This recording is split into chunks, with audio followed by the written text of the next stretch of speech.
Between 1917 and 1948, Britain controlled the area of the Middle East then known as Palestine.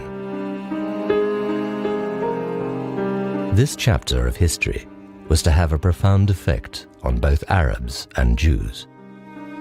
Yet most British people know little about it.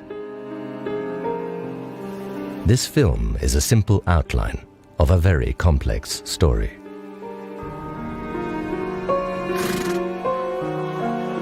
So what took Britain to Palestine in the first place? For centuries, the region had been ruled by the Ottoman Turks.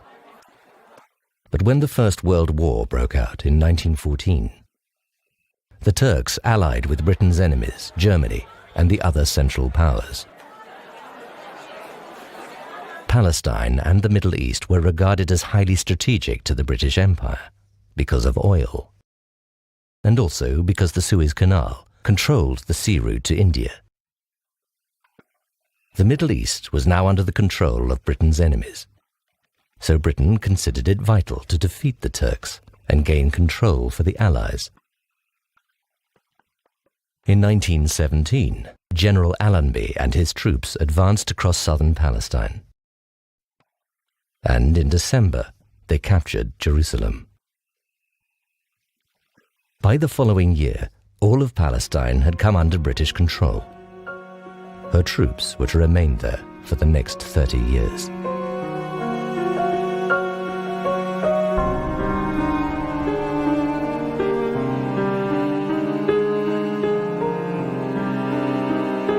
As the First World War came to an end, Britain and France issued a proclamation promising that former subjects of the Ottoman Empire would be able to determine their own futures.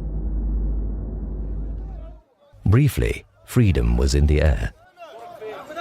However, a different reality lay behind the words. Long before the end of the war, the Allies had been planning who would control the Ottoman Empire when the Turks were defeated. These conflicting plans are often referred to as the contradictory promises. Firstly, in October 1915, Sir Henry McMahon, British High Commissioner in Egypt, had promised the Arabs in the person of Sharif Hussein of Mecca that they could have an independent Arab state after the war if they would rise up against their overlords, the Turks. Believing that they were fighting for their freedom, some Arabs joined the Allied war effort and, assisted by Lawrence of Arabia, helped the Allies drive the Turks from their lands. However, for the last 100 years, there has been controversy over how McMahon's letter to Hussein should be interpreted. Did he implicitly include Palestine in the proposed independent Arab state, or did he not?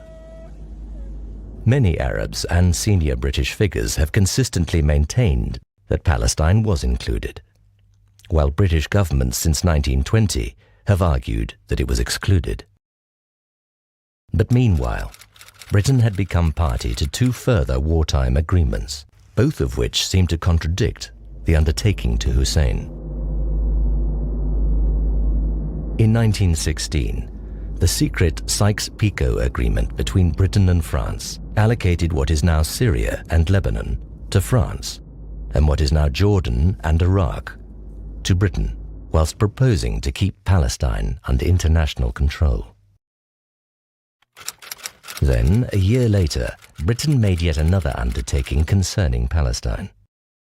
In November 1917, the British Foreign Secretary Arthur Balfour wrote to Lord Rothschild, a leader of the Jewish community.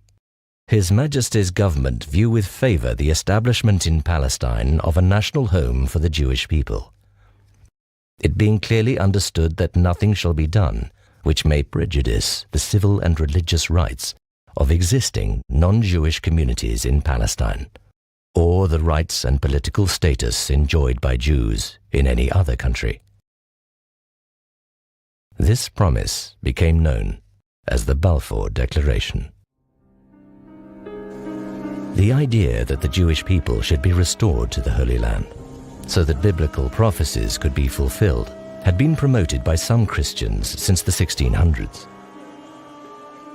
Then, from the 1890s, the idea of Zionism began to take hold amongst some Jews, as Theodor Herzl argued that the Jewish people needed a political homeland of their own if they were to escape the horrific anti-Semitic persecution that was rife, particularly in Russia and Central Europe. By the early 1900s, Herzl's successor, Chaim Weizmann, saw Britain as the power with the global influence to make the Zionist goal a reality. So he set out to convince leading politicians that the Jewish people needed a homeland in Palestine, where they had deep spiritual and historical bonds. The Balfour Declaration was the result.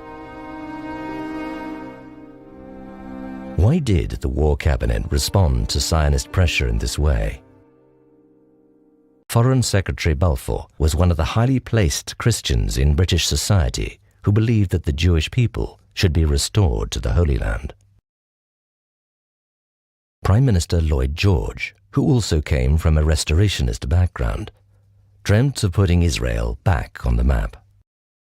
Yet, at the same time, there were strategic calculations for issuing the Balfour Declaration. At this desperate point in the European conflict, the War Cabinet hoped that the promise of a Jewish homeland would win the Allies the sympathies of Jews and their supporters worldwide. However, the British government did not consult the people then living in Palestine about its plans to create a Jewish homeland there. 90% of the population of Palestine were Arabs, who lived together with a small Jewish community. Palestine had been predominantly Arab in culture and language for many centuries. Yet, in private, Balfour wrote, "In Palestine, we do not propose even to go to the form of consulting the wishes of the present inhabitants." The major powers were now committed to Zionism, which he described as being of far profounder import than the desires of the Arab inhabitants. The Balfour Declaration simply stated that the civil and religious rights of the non-Jewish population should not be prejudiced.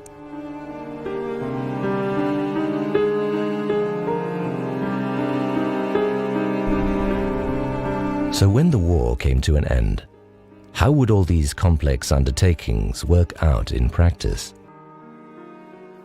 As the Western powers met in Paris to negotiate the peace settlement, Sharif Hussein sent his son Faisal to make sure Britain's promise of independence for the Arabs was not forgotten.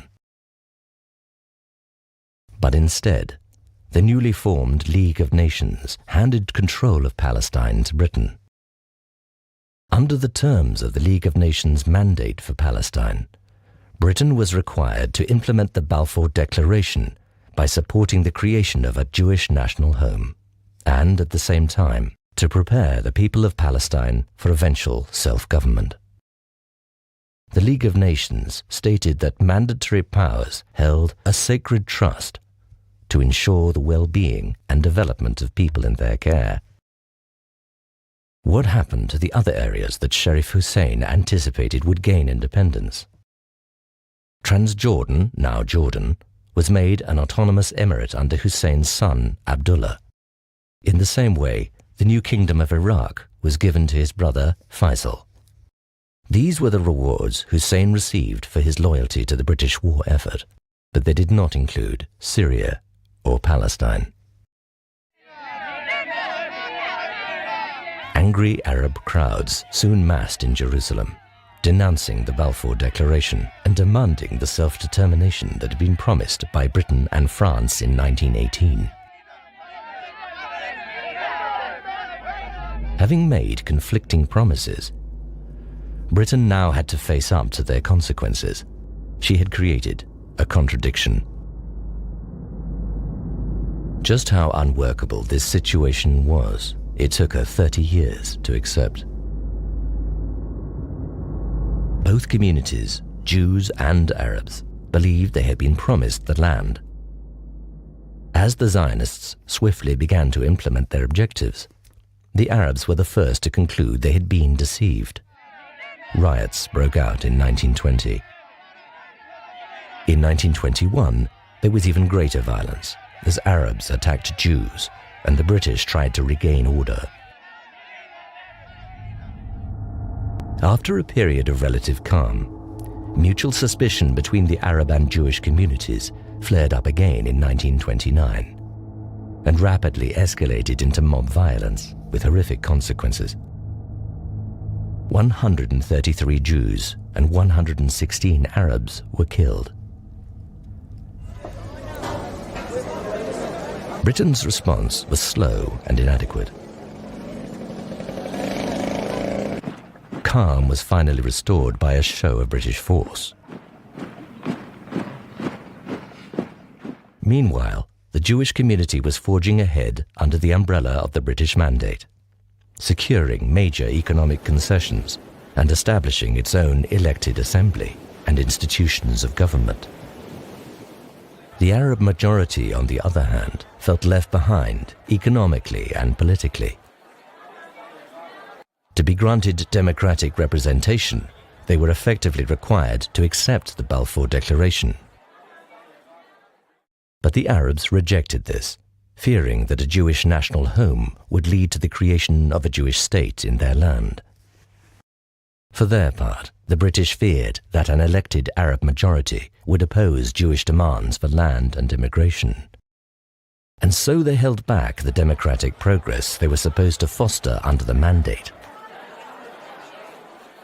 Britain was upholding the first part of the Declaration, to establish a home for the Jewish people. But the second undertaking in the Declaration, to protect the rights of the Arab population, proved to be hollow.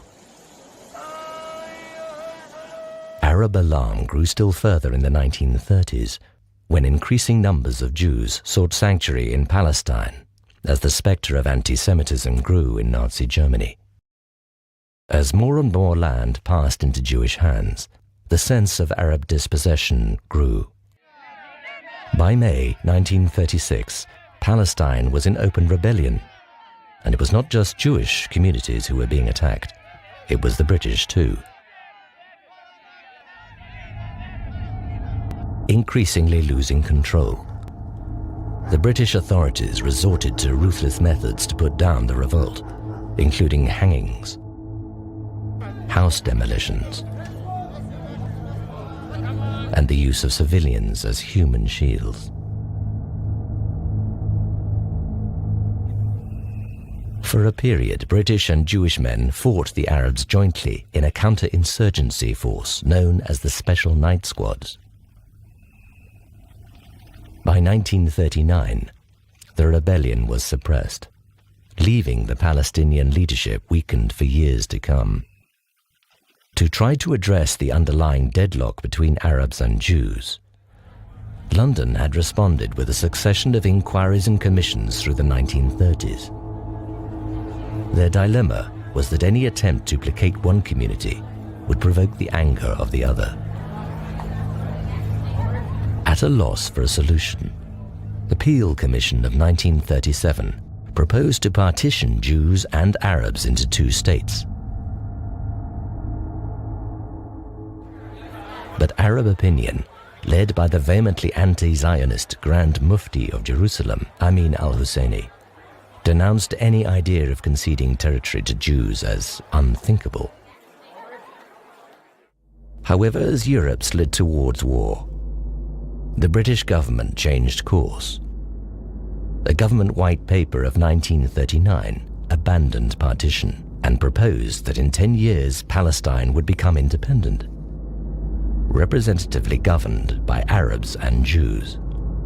Controls were now put in place over how many Jews could immigrate to Palestine and how much land could pass into Jewish hands. For the first time, Arabs were to be given a say over Jewish immigration. The reason Neville Chamberlain's government swung in favor of Arab opinion at this point was the prospect of war. London feared that in a global conflict, the Arab world might turn against Britain, whilst the support of Jews would be guaranteed in view of their persecution by the Nazis. Jewish opinion immediately condemned the White Paper as an act of British betrayal and a retreat from the Balfour Declaration. There was fury that Jewish people would be restricted from finding sanctuary at their hour of greatest need. Nevertheless, Britain upheld the limits on Jewish immigration into Palestine right through the war.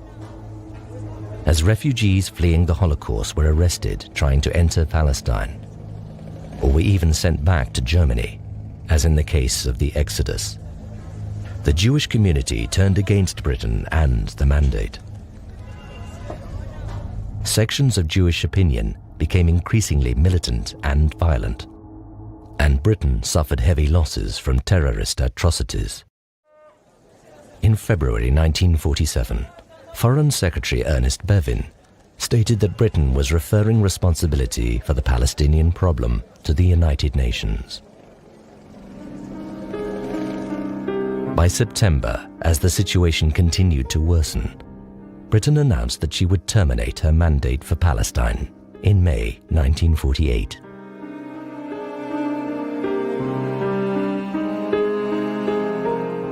The UN solution to the Palestine problem was partition, but this was again rejected by the Arabs. As British forces beat an ungainly retreat and the mandate came to an end, partition was abandoned, leaving Jews and Arabs to an undeclared war for domination.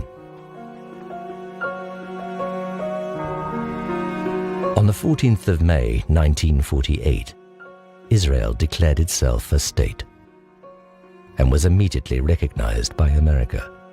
The events of this time are known to some as the War of Independence and to others as the Nakba, or the catastrophe, when about 60% of the Palestinian population became refugees as they fled or were expelled. Today's conflict between Israelis and Palestinians had begun.